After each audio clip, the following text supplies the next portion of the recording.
Hi friends, ഇത് അപ്പത്തിൻ്റെ മാവാണ്. അപ്പത്തിന് ഞാൻ തലേന്ന് അരച്ച് വെച്ചതാണ്. അത് നല്ലതായിട്ട് പൊങ്ങി വന്നിട്ടുണ്ടായിരുന്നു. ഒരു ശകലം പഞ്ചസാരയും അര സ്പൂൺ ഉപ്പും ഇട്ട് നല്ലതായിട്ട് മിക്സ് ചെയ്ത് വെച്ചിരിക്കുകയാണ്. നമുക്ക് അപ്പം ഒന്ന് ചുട്ട് കാണിക്കാം. അന്ന് തന്നെ അരച്ചുണ്ടാക്കുന്നവരും ഉണ്ട്, അതും നല്ലത് തന്നെയാണ്. ഇതാ നോക്കാം, എൻ്റെ അപ്പം നല്ലതായിട്ട് നമുക്ക് ഈ അപ്പത്തിനുള്ളിൽ നല്ല ഹോട്ട്സ് എല്ലാം ഉണ്ടാവണം. അതാണ് നമ്മുടെ കറക്റ്റ് പരുവ്.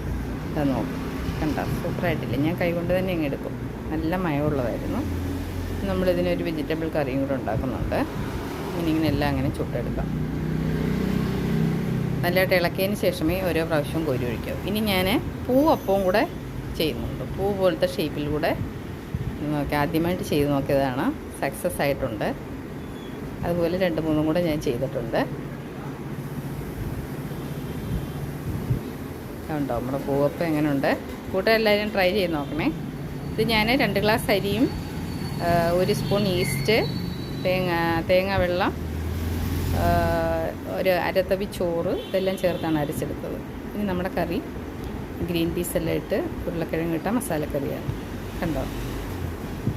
ഇത് കൂട്ടി കഴിക്കാൻ സൂപ്പറാണ്. എല്ലാ കൂട്ടുകാരും വീഡിയോ കാണുന്നത് ലൈക്ക് ചെയ്യുകയും സപ്പോർട്ട് ചെയ്യുകയൊക്കെ ചെയ്യണം. ആഹാരം കഴിക്കുമ്പോൾ ഫോൺ വയ്ക്കരുതെന്ന് പറഞ്ഞിട്ടുള്ളതാണ്. അദ്ദേഹം ഫോണും കൊണ്ടാണ് ഇരിക്കുന്നത്. പിന്നെ ഞാൻ വഴക്ക് പറഞ്ഞ് മാറ്റി വെപ്പിച്ചു. അപ്പോൾ നമുക്ക് കറി കൂട്ടി ഒന്ന് കഴിക്കാം. Okay friends, thank you. Hi friends, ഇത് അപ്പത്തിൻ്റെ മാവാണ്. അപ്പത്തിന് ഞാൻ തലേന്ന് അരച്ച് വെച്ചതാണ്. അത് നല്ലതായിട്ട് പൊങ്ങി വന്നിട്ടുണ്ടായിരുന്നു. ഒരു ശകലം പഞ്ചസാരയും അര സ്പൂൺ ഉപ്പും ഇട്ട് നല്ലതായിട്ട് മിക്സ് ചെയ്ത് വെച്ചിരിക്കുകയാണ്. നമുക്ക് അപ്പം ഒന്ന് ചുട്ട് കാണിക്കാം. അന്ന് തന്നെ അരച്ചുണ്ടാക്കുന്നവരും ഉണ്ട്, അതും നല്ലത് തന്നെയാണ്. ഇതാ നോക്കാം, എൻ്റെ അപ്പം നല്ലതായിട്ട് നമുക്ക് ഈ അപ്പത്തിനുള്ളിൽ നല്ല ഹോട്ട്സ് എല്ലാം ഉണ്ടാവണം. അതാണ് നമ്മുടെ കറക്റ്റ് പരുവ്. ഇതാ നോക്കാം, കണ്ട സൂപ്പറായിട്ടില്ല. ഞാൻ കൈകൊണ്ട് തന്നെ ഇങ്ങ് എടുക്കും. നല്ല മയമുള്ളതായിരുന്നു. നമ്മളിതിനൊരു വെജിറ്റബിൾ കറിയും കൂടെ ഉണ്ടാക്കുന്നുണ്ട്. ഇങ്ങനെ എല്ലാം അങ്ങനെ ചുട്ടെടുക്കാം.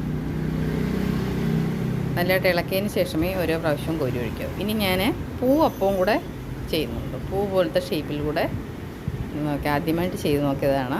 സക്സസ് ആയിട്ടുണ്ട്. അതുപോലെ 2-3 കൂടെ ഞാൻ ചെയ്തിട്ടുണ്ട്. കണ്ടോ നമ്മുടെ പൂവപ്പം എങ്ങനെയുണ്ട്? കൂട്ടുകാരെല്ലാവരും ട്രൈ ചെയ്ത് നോക്കണേ. ഇത് ഞാൻ 2 ഗ്ലാസ് അരിയും 1 സ്പൂൺ ഈസ്റ്റ്, തേങ്ങ വെള്ളം, ഒരു അരത്തവി ചോറ് ഇതെല്ലാം ചേർത്താണ് അരച്ചെടുത്തത്. ഇനി നമ്മുടെ കറി ഗ്രീൻ പീസ് എല്ലാം ഇട്ട് ഉരുളക്കിഴങ്ങ് ഇട്ട മസാലക്കറിയാണ്. കണ്ടോ? ഇത് കൂട്ടി കഴിക്കാൻ സൂപ്പറാണ്. എല്ലാ കൂട്ടുകാരും വീഡിയോ കാണുന്നത് ലൈക്ക് ചെയ്യുകയും സപ്പോർട്ട് ചെയ്യുകയൊക്കെ ചെയ്യണം. ആഹാരം കഴിക്കുമ്പോൾ ഫോൺ വയ്ക്കരുതെന്ന് പറഞ്ഞിട്ടുള്ളതാണ്. അദ്ദേഹം ഫോണും